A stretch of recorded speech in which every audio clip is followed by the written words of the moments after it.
దళితుల కోసం బాబాసాహెబ్ అంబేద్కర్ ఎందుకు పోరాటం చేయాల్సి వచ్చింది? నిజంగా రిజర్వేషన్స్ తో కుల వివక్షని ఆపగలమా? రాజ్యాంగంలో రాసిన విధంగానే నిజంగా రిజర్వేషన్స్ జరుగుతున్నాయా? రిజర్వేషన్స్ మనకు మాత్రమే ఉన్నాయా? గుడిలో పూజారుల వృత్తి బ్రాహ్మణులకు మాత్రమే రిజర్వ్ చేయబడింది. వీరి దేశంలో 45 లక్షల మంది ఉన్నారు. మరి ఈ విషయంలో రిజర్వేషన్స్ ఎందుకు గుర్తుకు రావట్లేదు? మనకు స్వాతంత్రం రాకముందు అంటే సైన్యంలో కేవలం బ్రాహ్మణులనే ఉంచేవారు. అప్పుడు ఎవ్వరూ అడగలేని ఈ రిజర్వేషన్స్ ఎందుకు ఇప్పుడు ప్రశ్నిస్తున్నారు? ప్రతిభ ఉన్న వారికే ఈ ఉద్యోగం రావాలంటే ఈ మంత్రాలు పొల్లు పోకుండా చదవగలను, గుడిలో నాకు అర్చకుని పని ఇస్తారా అని ఏ అంటరాని వాడికి కూడా కనీసం అడిగే స్వేచ్ఛ లేదు.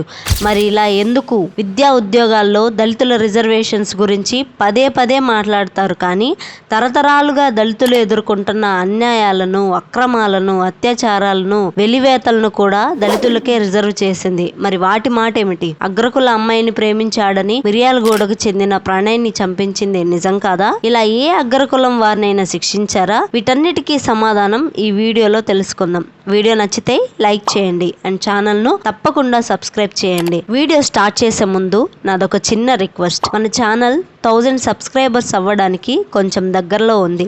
ప్లీజ్ వీడియో చూసిన ప్రతి ఒక్కరూ నా ఛానల్ను సబ్స్క్రైబ్ చేసి నన్ను సపోర్ట్ చేస్తారని ఆశిస్తున్నాను. ఇంకెందుకు ఆలస్యం, let's get in to the video. దేశవ్యాప్తంగా ఎప్పుడు చూసినా కులాలపై, మతాలపై, ప్రాంతాలపై, భాషలపై ఎప్పుడూ చర్చ జరుగుతూనే ఉంటుంది. ఇంకా రిజర్వేషన్స్ విషయానికి వస్తే కొంతమంది రిజర్వేషన్స్ ఎత్తివేయాలని, ఇంకొంతమంది మమ్మల్ని కూడా రిజర్వేషన్ కేటగిరీలో యాడ్ చేయమని, రిజర్వేషన్స్ కారణంగా మేము కూడా బలవుతున్నామని ఇంకొందరు వాపోతున్న సంగతి అందరికీ తెలిసిందే. చదువుకునే విద్యార్థులైతే ఈ రిజర్వేషన్స్ గురించి ప్రతిరోజు మాట్లాడుకుంటూనే ఉంటారు. రిజర్వేషన్స్ కారణంగా తమకు జాబ్ రావట్లేదని ఆగ్రహం వ్యక్తపరిచే వాళ్ళు లేకపోలేదు. అయితే రిజర్వేషన్స్ ఎప్పుడు పుట్టాయి, ఎందుకు పుట్టాయి, ఈ రిజర్వేషన్స్ కారణంగా ఎవరికి లాభం మరియు ఎవరికి నష్టం అనే దాని గురించి తెలుసుకుందాం. కుల వివక్షకు వ్యతిరేకంగా, కుల నిర్మూలన కోసం, కులగజ్జి అంటుకున్న సమాజానికి ప్రాథమిక చికిత్స కోసం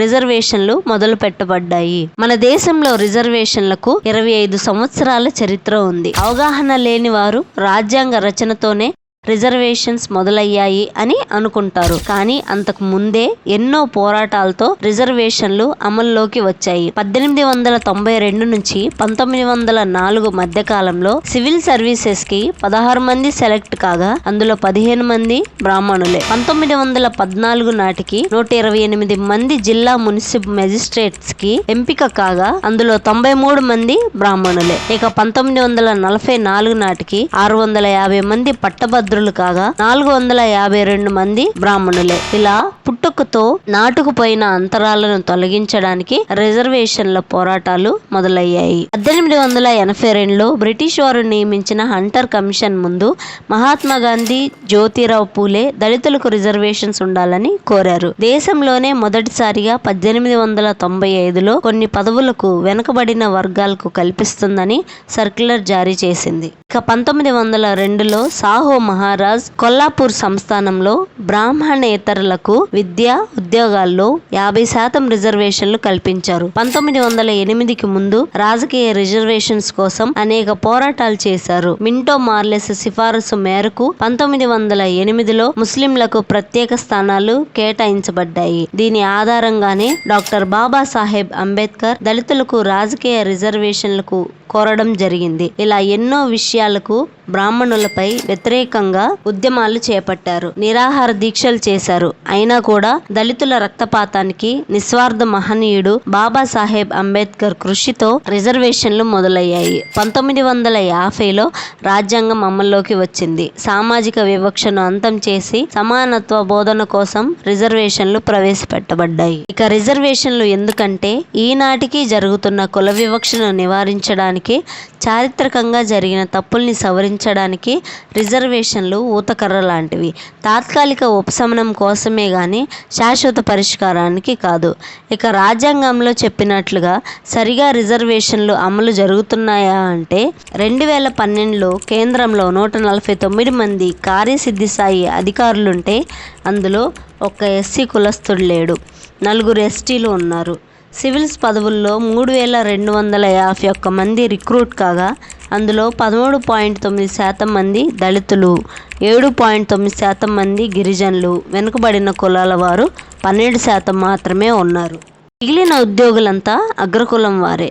సుప్రీంకోర్టులో 29 మంది జడ్జీలు ఉంటే ఒక ఎస్సీ మాత్రమే ఉన్నారు. దేశంలోనే మొత్తం హైకోర్టులో 612 మంది జడ్జిలు ఉంటే కేవలం 53 మంది బీసీలు, 38 మంది ఎస్సీలు మాత్రమే ఉన్నారు. ఇలాంటి పరిస్థితుల్లో కోర్టులలో న్యాయం ఎక్కడిది? రిజర్వేషన్ల అమలు ఎక్కడ జరుగుతుంది? రిజర్వేషన్లు మనకు మాత్రమే ఉన్నాయా? గుడిలో పూజారి వృత్తి తరతరాలుగా బ్రాహ్మణులకే రిజర్వ్ చేయబడింది. వీరు దేశంలోనే 45 లక్షల మంది ఉన్నారు. కేంద్ర రాష్ట్ర ప్రభుత్వాలతో అధిక శాతం మంది అగ్రకులం వారే ఉన్నారు. పైగా దాన్ని వీరు జన్మ హక్కుగా భావిస్తున్నారు. మరి వీటినేమంటారు? ఇక ప్రతిభ పోతుంది అన్న వాదన సంగతి చూద్దాం. చాలా మంది అగ్రకుల విద్యార్థులు గగ్గోలు పెట్టే విషయం ఇది. ఏదో 1-2 సార్లు సీటో ఉద్యోగమో కోల్పోయినప్పుడు మొదలైంది ఇది. స్వాతంత్రం పూర్వం అంటరాని వారికి అర్హత ఉన్నప్పటికీ సైన్యంలో కేవలం బ్రాహ్మణుల్ని నియమించేవారు. అప్పుడెవరూ అడగలేదు బ్రాహ్మణ కులంలో వారికే ఈ రిజర్వేషన్లు ఎందుకని. ప్రతిభ ఉన్న వారికే పదవులు రావాలి అంటే నేను మంత్రాలు పొల్లు పోకుండా చదువుతాను, గుడిలో అర్చకుని పదవికైనా నాకిస్తారా అని ఏ అంటరాని వాడికి కనీసం అడిగే స్వేచ్ఛ లేదు. ఆల్ ఇండియా ర్యాంకులు సాధించిన పరిశోధన విద్యార్థులను వెలివేసినప్పుడు ఏ అగ్రకుల విద్యార్థి అడగలేదు ప్రతిభ ఉన్న వాళ్ళని ఎందుకు వెలివేస్తున్నారు అని. అంటే అంటరాని వాడికి ప్రతిభ ఉంటే దొంగచాటుగా చంపేస్తారు. అగ్రకులాల వారికి 10 మార్కులు ఎక్కువ వచ్చి ఒక సీటో ఉద్యోగమో రాకపోతే అది వాళ్ళ ప్రతిభను లాక్కున్నట్టేనా? అయినా ఇదెక్కడి న్యాయం? నాకంటే 15 మార్కులు ఎక్కువ వచ్చిన ఒక రెడ్లమ్మాయి నాతో అనేది, నీకంటే 15 మార్కులు ఎక్కువ వచ్చిన నాకు జాబ్ రాలేదు, నీకొచ్చింది రిజర్వేషన్స్ కారణంగా అని. ఈనాటి మన విద్యా వ్యవస్థ ప్రతిభపై ఆధారపడి నడుస్తుందా? కాదు, జ్ఞాపక శక్తిపై ఆధారపడి నడుస్తుంది. ఒక విద్యార్థికి నూతన విషయాలను కనిపెట్టగలిగే ప్రతిభ ఉన్నప్పుడు పరీక్షల్లో మర్చిపోతే అతనికి మార్కులు రావు. జ్ఞాపక శక్తి ఎక్కువ ఉండి మార్కులు ఎక్కువ వస్తే అతనికి ప్రతిభ ఉన్నట్లేనా? ఇవన్నీ చూసి కూడా అగ్రకులాల వారు ప్రతిభ అంటూ గోల చేయడంలో అర్థమే లేదు.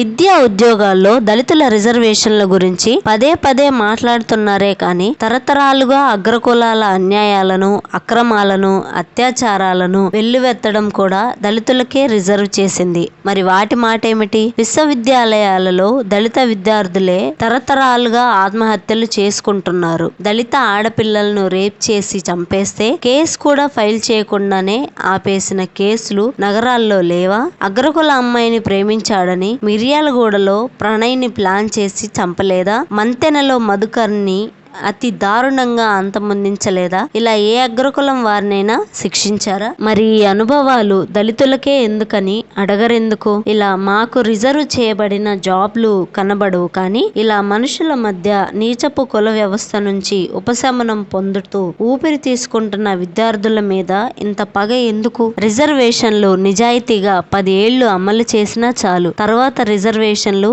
అవసరం లేకుండా పోతాయి. కులాలను, మీకున్న కుల ధృవీకరణ పత్రాలను తగలబెట్టేయండి. సంపదలను జాతీయం చేసి కుల నిర్మూలన చేస్తే మేము మా రిజర్వేషన్స్ ను వదులుకోవడానికి సిద్ధంగా ఉంటాం. ఇది ఫ్రెండ్స్ ఈరోజు వీడియో. ఈ వీడియో గనుక మీకు నచ్చినట్లయితే ప్లీజ్ లైక్ చేయండి అండ్ నా ఛానల్ ను తప్పకుండా సబ్స్క్రైబ్ చేయండి. అండ్ మీకు ఇన్ఫర్మేషన్ నచ్చితే మీ ఫ్రెండ్స్ అండ్ ఫ్యామిలీ మెంబర్స్ కు తప్పకుండా షేర్ చేయండి. Thanks for watching. This is Dhatri signing off.